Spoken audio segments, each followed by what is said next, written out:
Déménagez en toute sérénité avec AGS, spécialiste du déménagement en Outre-mer. Numéro 1 dans les dom-toms, AGS offre des services de qualité. AGS expédie tous vos colis, conteneurs personnalisés ou partagés à des prix compétitifs et prend en charge le transport de votre véhicule depuis sa propre plateforme jusqu'à sa destination. AGS s'occupe de toute la documentation douanière. AGS, le meilleur conseil et le meilleur prix. Demandez votre devis gratuit sur notre site ags-déménagement.com. ags-déménagement.com. Guadeloupe, actualité. Et en bref, pour commencer, cette communication sur les prix du carburant. À partir du 1er mai 2025, les prix du carburant changent en Guadeloupe. La préfecture a publié ce mercredi le nouveau tarif applicable. Le titre du samplon passe à 1,77 € en légère hausse, tandis que le gasoil reste stable à 1,68 €. Le prix de la bouteille de gaz de 12,5 kg reste inchangé à 21,88 €. Notez que ces ajustements prennent en compte l'évolution des cours mondiaux du pétrole.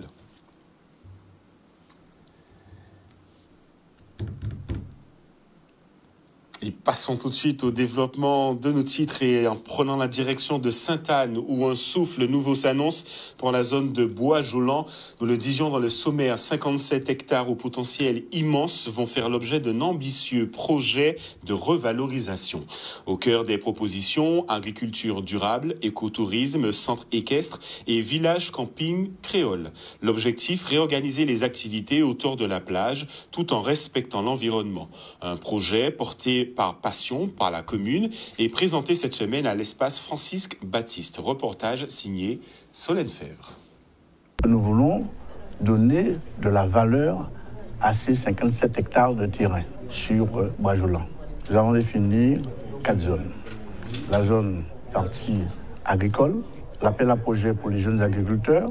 Nous allons inclure la SAFER, la chambre d'agriculture, le BRGM pour le sol. Et nous allons avancer convenablement pour construire ce beau projet agricole pour Sainte-Anne et singulièrement pour la Guadeloupe. Nous avons défini la partie maison construite de façon illicite que nous allons régulariser. On a défini un prix de 63 €, je le précise. Normalement, c'est un terrain comme ça, c'est agricole, c'est 143 €. Et si c'était déclassé, c'est au moins plus de 300 € le mètre carré. Faites la comparaison. Et je donne le scoop. Je peux encore réviser en masse. La loi me le permet. Nous avons la partie camping organisée, bien évidemment, qui sera publiée avec des réunions publiques que nous aurons à mettre en évidence. Et nous avons aussi cette partie centre équestre. J'ai donné le ton déjà. Je ne veux pas de camping venant de l'Hexagone. Je veux un camping tropicalisé, village de toile, en respectant l'environnement, avec de l'eau, avec des WC chimiques, et qui sera payant, bien évidemment, parce qu'il y a un investissement dessus. Et nous avons la partie pique-nique, non négligeable. Le Guadeloupéen peut venir pique-niquer la journée et repartir le soir sans problème, en respectant, bien évidemment, l'environnement. Parce que nous avons un label de l'environnement dans le cadre de la biodiversité. Plus de 60 arbres endémiques ont été plantés. Nous voulons respecter tout cela. Donc voilà le sujet que nous avons sur Bois-Jolant.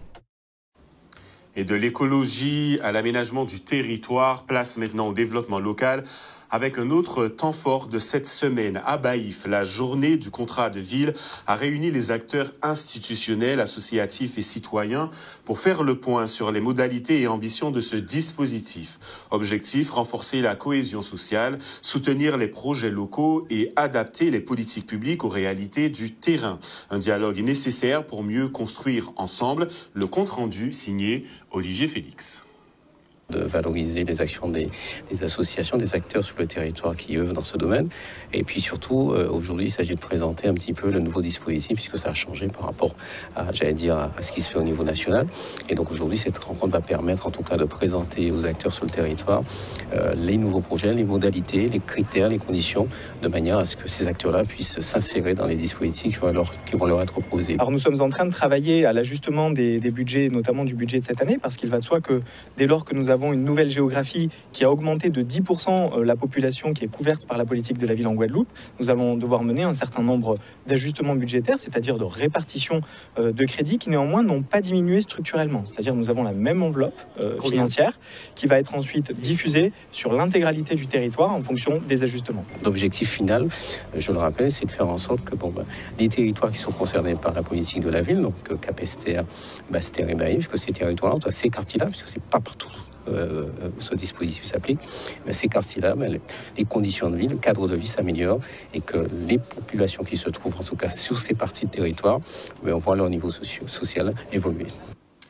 Et quand on parle de lien social, on ne peut passer à côté de l'art et de la culture. Le CAR, véritable pilier de notre mémoire collective, s'est invité cette semaine au centre gérontologique de Palais-Royal. C'est un bel exemple de transmission que nous proposons maintenant avec l'association MGK et Teddy Pellissier qui ont réuni anciens et jeunes autour du tambour du CAR. Une manifestation intergénérationnelle pleine d'émotions, de rythme organisée au centre gérontologique pour faire battre le cœur de nos aînés.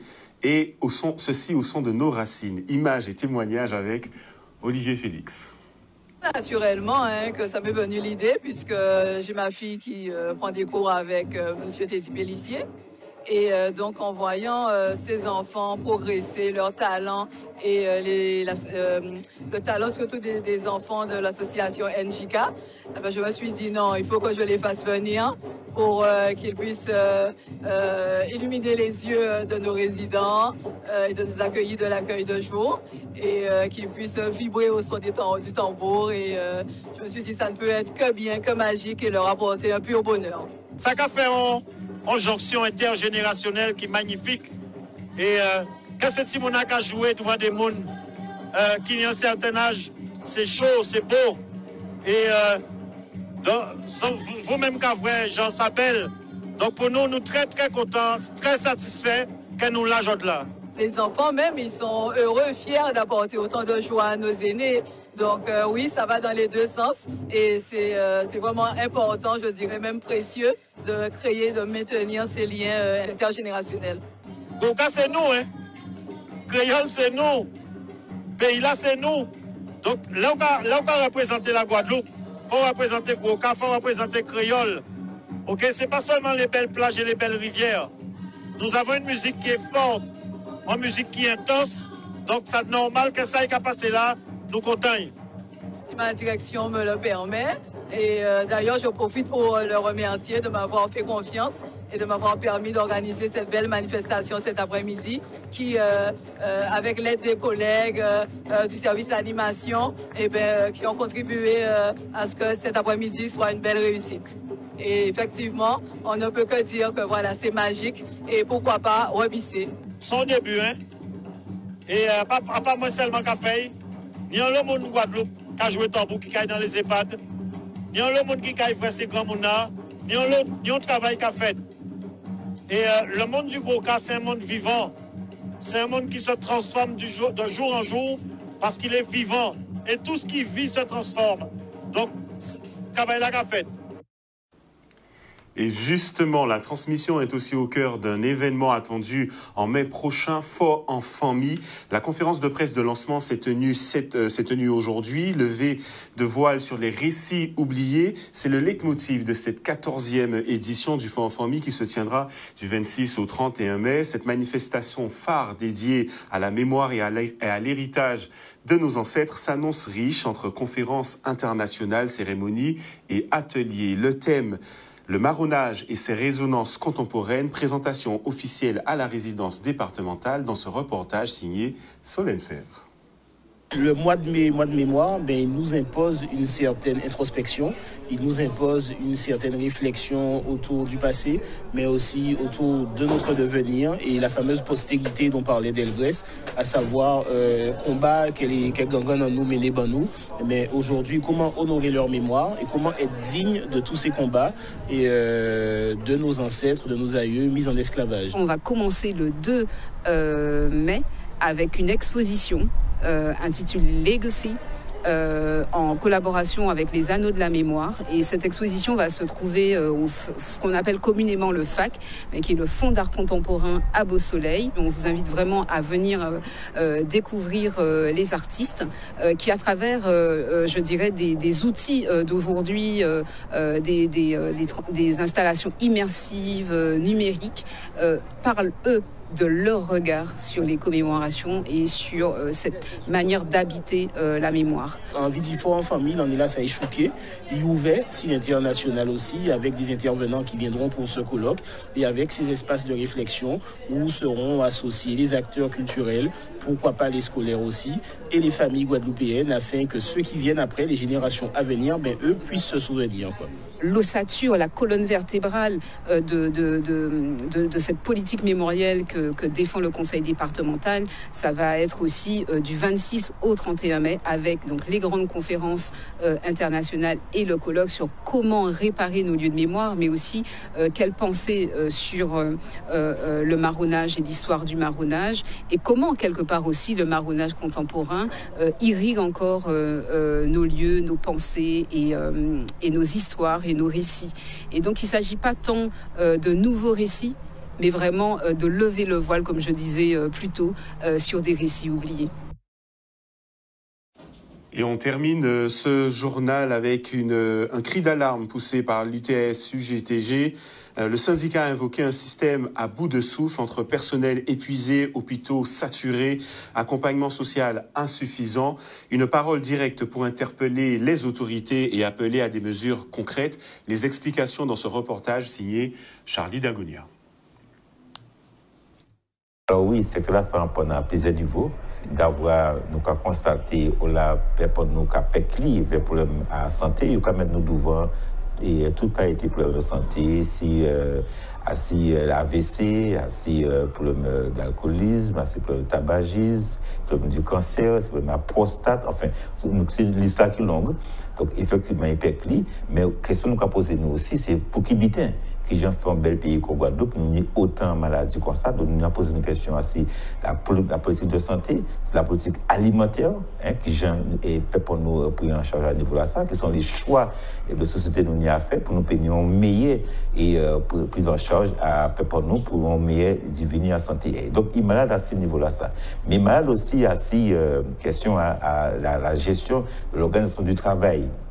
Au-delà, nous constatons un certain nombre de patrons larrons qui a décidé à des prétextes sociaux, des alibis sociaux, ils ont décrété qu'on travaillait de tête pas ni à prendre congé, pas ni à mettre en délégation, parce d'avoir des têtes représentés syndicats dans réunion, et bien, les cas viennent travailler, bien, ils attendent l'aide de licenciement. Ou pas ne doit revendiquer. On doit négocier conditions de travailleurs, on doit négocier promotion sociale. Donc, une pression sans cesse qui exerce sur les travailleurs. Il y a même des gens qui attendent de parler des résultats et tout le temps, sans cesse, sans pour autant améliorer les conditions de vie et conditions sociales. Donc, il est malade à plusieurs niveaux, cette société-là, ça. Et c'est pour ça, nous mettre debout fonds commun là, ça, avec l'ensemble des unions qui n'est justement fait là, ça pour nous guérir, soigner les problématiques qu'on rencontrer dans le peuple à ça, mais aussi pour nous faire employeurs et patrons respecter le pays. Outremernews.fr, le site de l'actualité Outre-mer, 24 heures sur 24 et 7 jours sur 7. Retrouvez la chaîne Outremer News sur YouTube.